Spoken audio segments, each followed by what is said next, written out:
Hello, hello, hello, and welcome back to yet another mock draft video. I don't know if this is part three or part four, but it's mock draft Monday.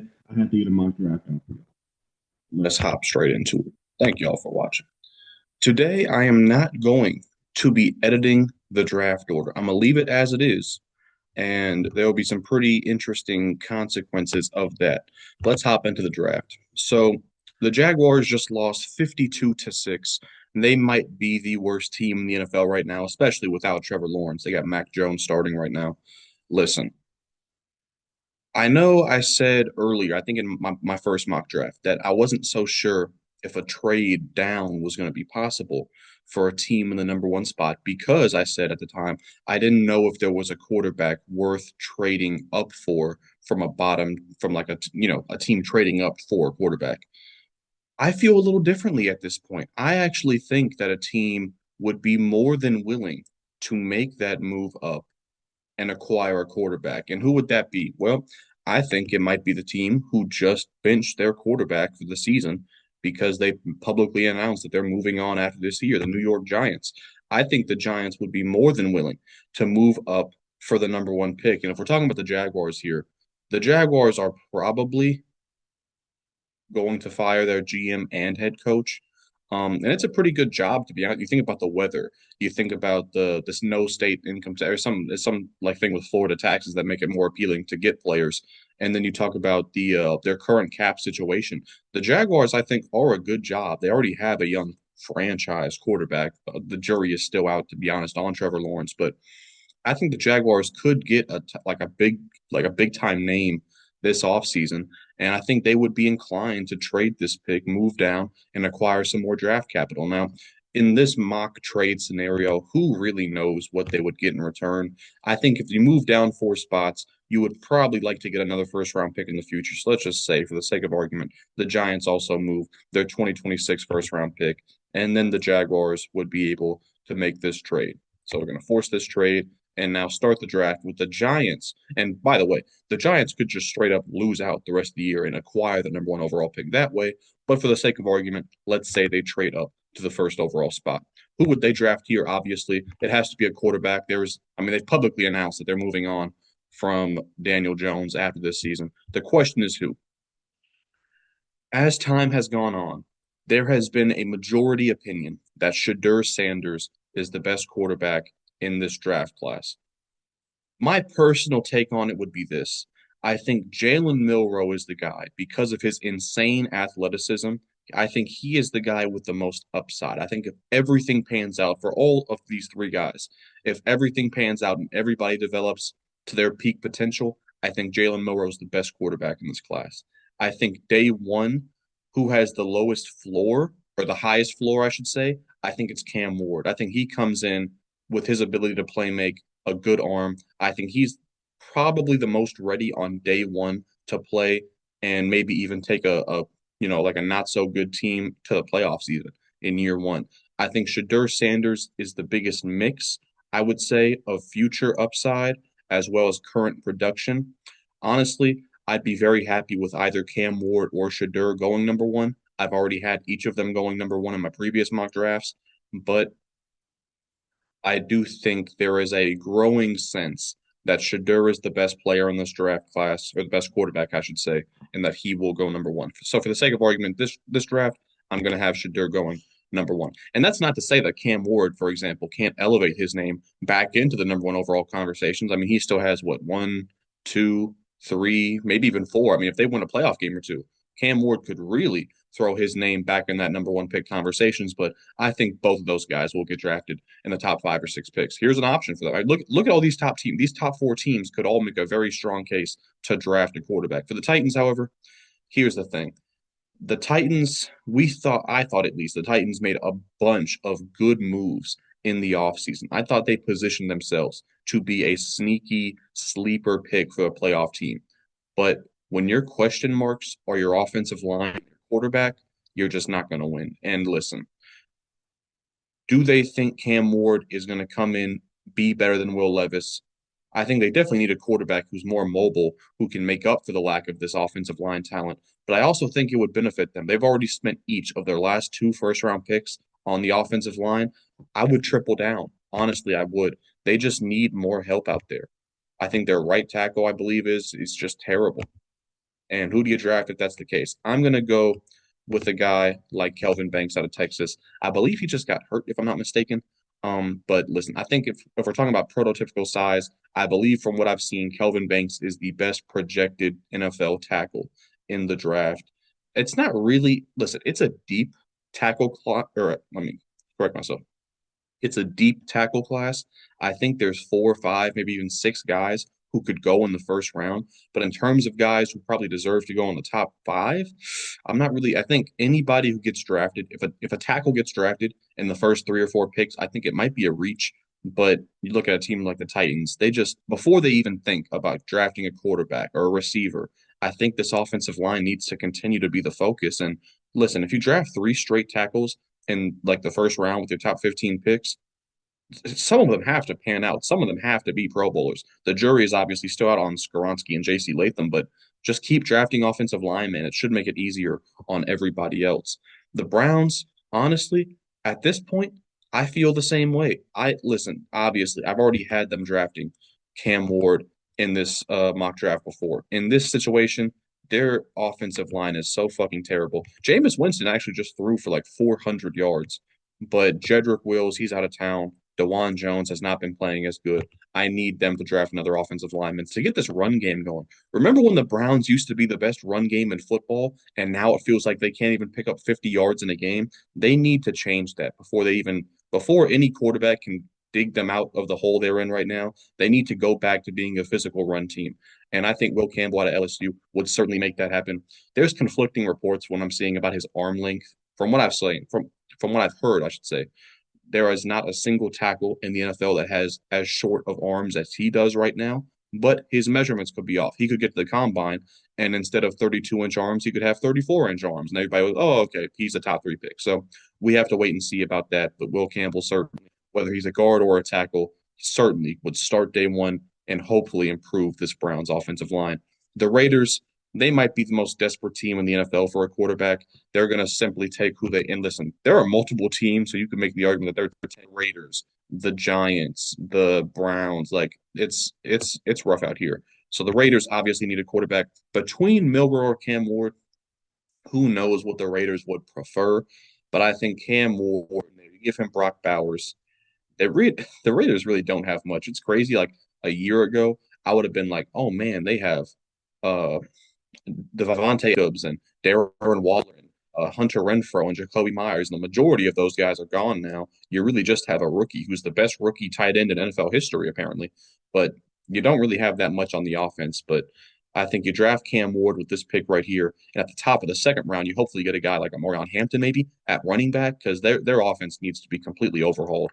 The Jaguars here, this would be a dream scenario for the Jaguars in this particular instance because you're probably already looking at a guy like Travis Hunter with your number one pick. So you trade down, acquire an extra first round pick, and Travis Hunter is still sitting here at number five. That is absolutely the dream scenario for the Jaguars. Travis Hunter returns to his home state of Florida. I know he went to high school. He went to high school like 5 minutes away from me, but I think he was born in Florida actually. So he returns to Florida. Great weather team. I think it'd be a good fit for him. In this particular situation, I think the snap percentage would probably be 80-20 at cornerback receiver.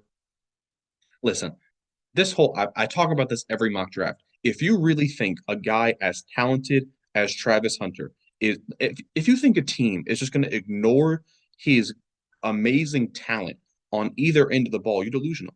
Why would a team like the Jaguars not play him 15 to 20 snaps at receiver? Like, why wouldn't they? There's no argument for it.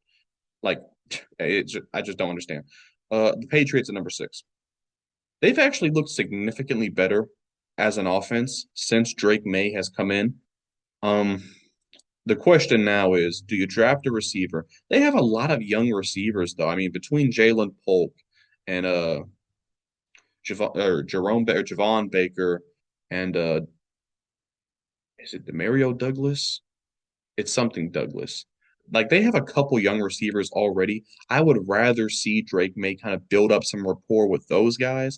Don't get me wrong, adding a guy like Tet Aroa McMillan would be an amazing addition. but this offensive line needs help. The run game needs to get going a little bit more. And I would wholeheartedly support them drafting a guy to play tackle and shore up this offensive line. Cam Williams, from what I've heard, kind of has all the physical traits you want. Like he is a freak just in terms of size and strength. So he might be a little bit raw as a prospect, but if he pans out, that's a long-term starter at that tackle position. The Jets on it, honestly, man, the Jets need to draft a quarterback. It's looking bad because you look at the Jets roster, right? And you look and you say, this is a playoff team. The defense has been disappointing, but that's because of all the injuries. But even when the defense plays great, the offense can't put points on the board. You have Garrett Wilson, you have Brees Hall, you have Devontae Adams. There's not much more you can do. They made multiple additions to this offensive line in the offseason, and a few of them panned out. It's like the Jets, honestly, they are what they are. I honestly can't see an argument for them not drafting a quarterback here because what position would you draft that would make Aaron Rodgers play better? Like it's he's old, he's washed, he's not producing. I'm giving the Jets Jalen Milroe out of Alabama. I mean, they're going to hire a new head coach, and who's to say that the new head coach they hire even wants Aaron Rodgers in the first place? Like it's the Jets are a failed experiment. And like I don't think just resetting in the offseason is going to turn them is going to give them an extra 10 wins next season. I just don't see it happening. I think they're going to move on from Aaron Rodgers. The Panthers are number 8. Bryce Young has been playing better as of late. I've never had them drafting a quarterback at all. I think that's foolish. They have to give Bryce Young another year. Um, Now, if that's the case, I think Teteroa McMillan is the obvious answer here. I've liked what I've been seeing out of guys like Jatavion Sanders and Xavier Legette. I think those were some good draft picks they made last year. Chuba Hubbard has been playing incredibly well. They already re-signed him. You're starting to see some pieces form around Bryce Young, and surprise, surprise, he's playing better. But he still needs that number one receiver. Legette is really good in the red zone, but Bryce Young still needs a guy that he could trust, in certain down the distance to get the ball to.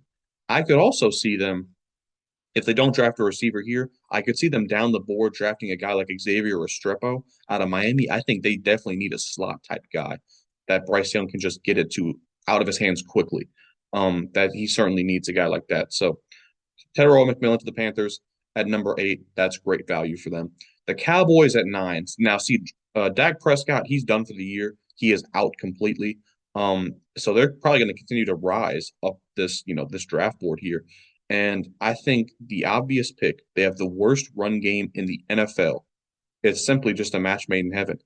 The last running back to go in the top 10, I believe, was Bijan Robinson.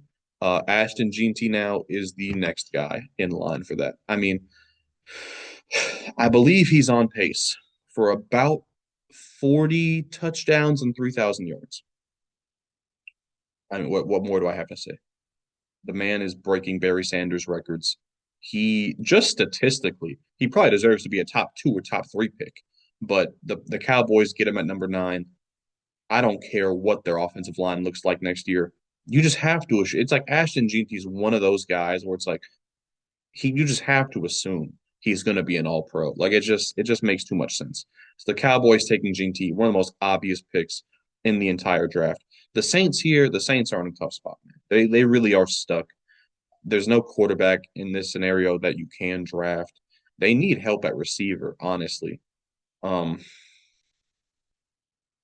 the defense hasn't been good. It's really tough, man. There's not a lot of options here that you look at the Saints and you're like, oh yeah, there's that's the direction we should go. So I don't know, man. Mason Graham is just sitting there. And this defensive line, you got guys like Cam Jordan, he's done. Chase Young, I don't know why they didn't trade him. They need more help on this defensive line. And pairing Mason Graham with a young guy like Brian Brzee, I could see that making a real defense changing shift. Like as a whole, that could be a great young duo to have back there. Um, Up front, I should say. The Bengals at 11 here. I think T. Higgins is gone from all the reports I've been seeing. They keep losing. Jamar Chase is playing out of his mind. Joe Burrow is playing out of his mind, and they still suck. Zach Taylor needs to be fired. You have to replace T. Higgins. You got young guys like Yoshivash, but you already let Tyler Boyd walk. T. Higgins, you're probably going to let him go. You need a replacement. You need a young receiver. Get Luther Burden in there out of Missouri. Kind of a similar player from what I've been seeing to Jamar Chase. He's not had a great year at Missouri, but Missouri as a whole has been just a disaster, really. I still think he's going to go in the top 15. Um, the Bengals, listen, he stays as a Tiger, I guess you could say. But if T. Higgins leaves, you just need another receiver because you don't have one on the roster right now that could replace a guy like T. Higgins' production. You need somebody in to fill his shoes. The Dolphins at number 12 here. I guess they've looked better since Tua has come back. The record has not really changed all that much. In this instance, though, I know you made a move for Jalen Ramsey. You got rid of Xavier Howard. I would like them to get a young star corner, and Will Johnson is just sitting right there. Take Will Johnson. Don't even think twice about it. That's amazing value to get him at number 12. The Buccaneers at 13. Honestly, I'm fine with their offense. Maybe you can make the argument for like an offensive lineman or maybe even a receiver. If a guy like if you're not confident about Mike Evans or Chris Godwin moving forward. But I think this pick has to be defense and specifically either cornerback or edge rusher. I look at the options here at edge rusher because there are a lot of them. Really, there are. Um, I'm gonna go with James Pierce as the first guy off the board. Honest, let's just take account of all the guys that could be drafted in the first round. Abdul Carter, Nick Swanton, Michael Williams, Shamar Stewart, James Pierce, L.T. Overton, Princely Amali Allen, Jack Sawyer, Kyle Kennard. I mean, that's what 7 guys right there, and then you add in guys like Jalen Walker. That's like 8 potential edge rushers, like in the first round. This is a very good edge class. Who's the number one guy? I'm not sure. I'm gonna go with James Pierce out of Tennessee. He's been very consistent all year long. The Bears at 14 here. This has to be offensive line. I'm really not even taking considerations into anything else. They have to protect Caleb Williams. It was crazy. They had a back-to-back game stretch. I forget who it was against. They had 2 games in a row where their offense just looked unstoppable, and Caleb was playing at an amazing level. I don't know what happened to that, but they got to figure a way to get back to that because it has not been good these last couple games. I'm gonna give them Ariante Ursary out of Minnesota. They need somebody to come in. I mean, they just need help, man. The guys that they have, people had hope, but they're not executing. They're not playing at the level that people thought they would. So they need a big change on the offensive line. The Colts at 15 here. They just put AR back in. He won them a game. It's gonna continue to be a slow process. You got to continue to slowly grow, and they will go as far as Anthony Richardson takes them. In the meantime, I think you can do a little bit to shore up that back end of the secondary. I mean, is it Malachi Starks or is it Benjamin Morrison? The issue I have here is you already got a guy like Kenny Moore who plays in the slot. Now Malachi Starks is versatile. He can play in the nickel or he can play up top as a traditional kind of free safety. But if Kenny Moore is a little older, which I believe he is, and you let him go after a year or two, then Malachi Starks becomes a little more valuable for your defense. Because a guy like Benjamin Morrison, he's a traditional boundary corner. His role is kind of more mapped out already. Malachi Starks, he's more free roaming. You can use him in more spots. So it's a good debate to have, I guess. I'll give him Malachi Starks in the draft. I've been giving him Benjamin Morrison every single time, so it's a good little switch up here. My Seahawks at number 16. We recently won a game. I don't know how, but we beat the 40. We beat the Niners for the first time in years. It's insane. But what do we do here? Listen, I don't care that we won a game. The pick has not changed. Listen, we need help on the offensive line desperately. Our center just fucking retired. Our starting center just retired in the middle of the season. That's how bad it is on the Seahawks offensive line. You take a look here. Who are the options, man? Who are the options? I look at a guy like Jonas Savaiinaea, Tyler Booker. Abe Lucas is back playing tackle. Hopefully, I mean, he can't be worse. He just can't be worse. Josh Simmons. Maybe we just take the best interior offensive line. I hope we don't draft a defensive. Please, God, don't draft a defensive player here. Give me Jonas Savaiinaea out of Arizona. From what I heard, he is going to be the best interior offensive lineman in this draft. We were supposed to get that last year with Christian Haynes. I don't know where he is. I don't know where the fuck he is. But give me Jonas Savaiinaea. We need help. We need help, and we need it fast on our offensive line. Rams at 17 here. The Rams are just in a weird spot because they're not really good enough to win now, but you have too many like kind of stars, especially on the offense, to kind of just rebuild and blow it up. So I'm not sure what to do with the Rams. I'm gonna give them a cornerback. The Tre'Davious White experiment did not work at all. They don't really have any young corners to speak of, so I'm gonna go ahead and give them Benjamin Morrison. He suffered a major injury, unfortunately. Hopefully, though, he'll be ready for training camp, mini camp, preseason, all that. So he should be like healthy by the start of the next year. So hopefully he still goes in the top 20. The Niners at 18 here. Apparently, they really hit on a cornerback last year, Renardo Green. I have not looked at his advanced stats or anything, but what I've heard, he's been very, very good. Obviously, you got Mooney Ward.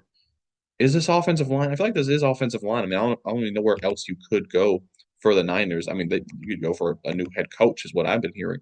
But I'll give him Josh Simmons out of Ohio State. He could start at right tackle, maybe eventually make that transition to left tackle if they feel comfortable with him.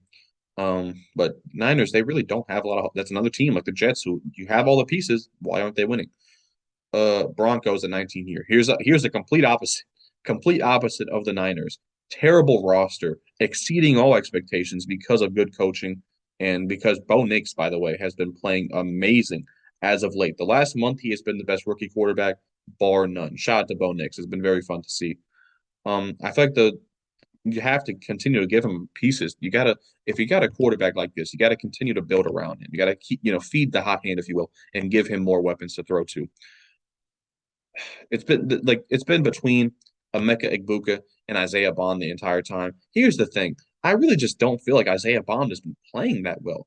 Everybody has this guy in the top 15, top 20 of the draft. I'm like, okay, can he have more than 600 yards this season? If we're talking about him as a first round pick. Now, listen, I understand that Xavier Worthy and AD Mitchell, they didn't have monster years last year, but they both had close to 1,000 yards. Isaiah Bond's on pace to finish with like 650. I mean, come on now. If he's the game breaking, game changing like superstar, he should show it a little bit more. So I'm gonna go with Emeka Egbuka. I like the idea of getting, Bo Nix's whole thing is getting the ball out of his hands quickly. Emeka Egbuka working over the middle as a slot receiver. I like that a lot more. Falcons at 20 here. Their defense has been very disappointing under Raheem Morris. They kind of were promised like a new, aggressive, dirty bird defense. They have not really gotten that yet. So I'm going to go with an edge rusher for them. A lot of options. I'm just going to give him Nick Scorton. Nick Scorton is a physical freak, a game wrecker, truly.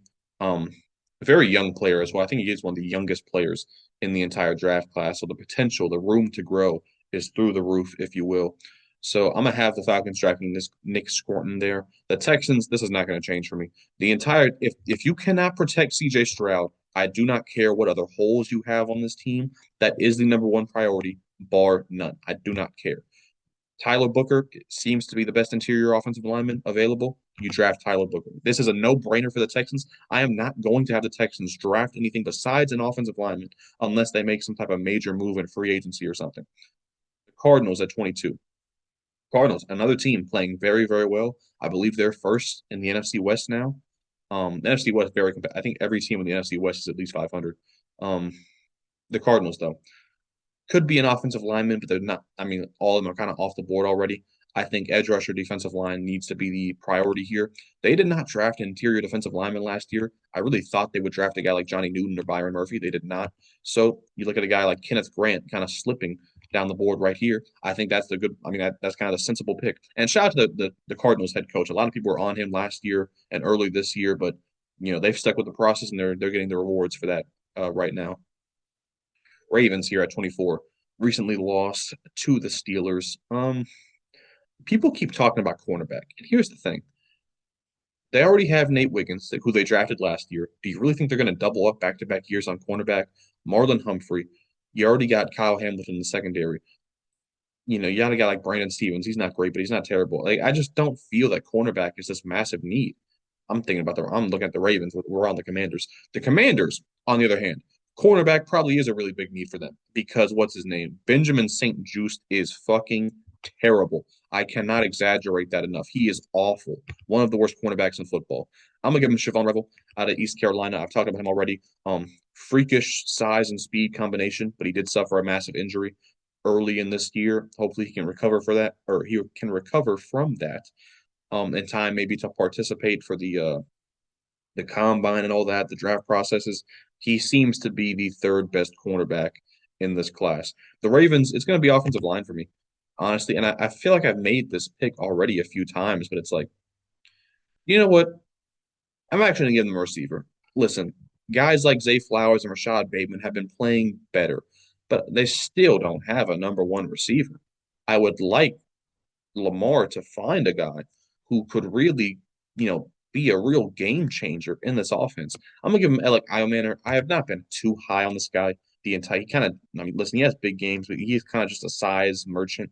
But they don't really have a guy like that on the team right now. Like, can you imagine Lamar with an actual number one receiver? I feel like that has to be the move here. And they're the most penalized team in the league. I would like to see them draft an offensive lineman, but in drafting at the end of the first round, I feel like most of the good guys are going to be gone already. So they're kind of in a tough position. The Chargers just won again, pick number 25. It just continues to be. I mean, listen, I know it's kind of too obvious. I know it kind of, but come on, bro.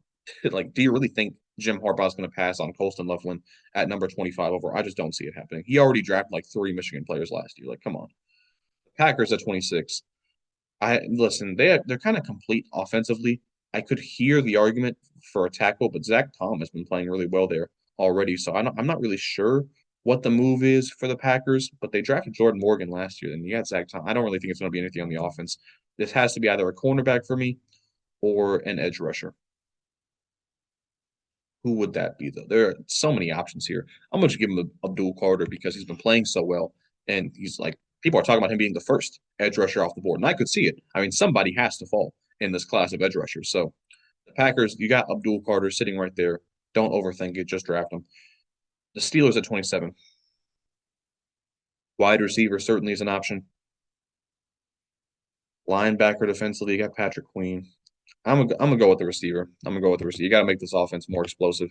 Isaiah Bond, I don't love him, but he does seem to be a really good option for that in terms of just his speed and Russell. Well, he's not afraid to throw a deep ball, Russell Wilson. So maybe that's a good fit right there. The Vikings at 28, playing better than playing above all expectations here. I look at their roster. I'm like, you know what? They are a pretty complete team. In spite of what some people thought. Um, is it a cornerback? You gotta like Denzel Burke maybe. Their pass rush has been amazing already. In terms of a running back, you got Cam Akers back there. Obviously, you got Aaron Jones, but I would like the idea of drafting a running back just because there's some great options. I'll give him a running back. Yeah, why not? Amorion Hampton has been playing out of his mind. Caleb Johnson as well is having a monster year. Both of those guys have been amazing. You Quinshawn Jenkins, Henderson, kind of established guys. I'll give them Caleb Johnson or Mario Hampton. I just like Mario Hampton's style. I think he complements Aaron Jones a little bit better than a guy like Caleb Johnson. And I love Mario Hampton as a player. He's just very fun to watch. The Eagles at 29 here. I've been giving them DB the majority of this draft, but as they continue to win and they continue to climb higher in the draft boards, getting a guy like Malachi Starks becomes a little bit or a little bit harder. So I actually do think that linebacker slash edge rusher is very possible here. And what would you know in terms of the top two options? Give him Michael Williams. Obviously, he played with Nolan Smith, played with N'Kobe Dean, I think, played with Jordan Davis, I think, played with Jalen Carter and Keely Ringo, I think. Like, it's just, listen, if you have a pipeline of Georgia defensive players, you can literally just continue, like, you can build on that every fucking year if you want to. Without a doubt, it's very possible. Trust me. The Bills at 30. You know, receivers been talked about a lot, but now they got Amari Cooper, they got Keon Coleman, they got Curtis Samuel. Maybe receiver is not as big of a need as people like me were saying it was. Maybe you go with a linebacker here, and not a stand-up linebacker, but a guy like Jalen Walker, who is able to just affect the game in multiple ways. Where he does come down as a rusher down the middle, off the edge, free roaming, QB spy. There's a lot of things you can do with a guy like Jalen Walker. And the Bills, creative defensively, I think they could find a really good spot for him. The Chiefs at 31, no longer the best record in football. They're tied for it, I believe. Do you draft a guy to be a Travis Kelce replacement? Do you draft your next guy at running back? Do you try and replace Jawan Taylor? A lot of things you could do as a Chiefs fan here. I'm gonna go with the Travis Kelce replacement. Tyler Warren is a fucking beast at Penn State. He is the best receiver or tight end I've seen at Penn State since I've been following college football, and that's like 4 years. So he is an absolute monster. And maybe even is the best tight end in the class now. That would be crazy to see the Chiefs draft Tyler Warren. The Lions at 32 here. There are a lot of good edge rushers, not as many options on the offensive line. So I'm gonna give him an edge rusher. Who's the best guy available? Let's just let me make sure nobody here fell crazy here. I was, trying to get in the first round. Now these are pretty much the expected guys here. I'm gonna go. I'm gonna go with the Alabama pipeline here. I'm gonna give him LT Overton. They already got guys like Brian Branch, Jamison Williams, Jameer Gibbs. They got a few Alabama. The cornerback. What's his name? Karen Arnold. They have already drafted several Alabama defensive players and offensive players. So keep that pipeline going for the Lions.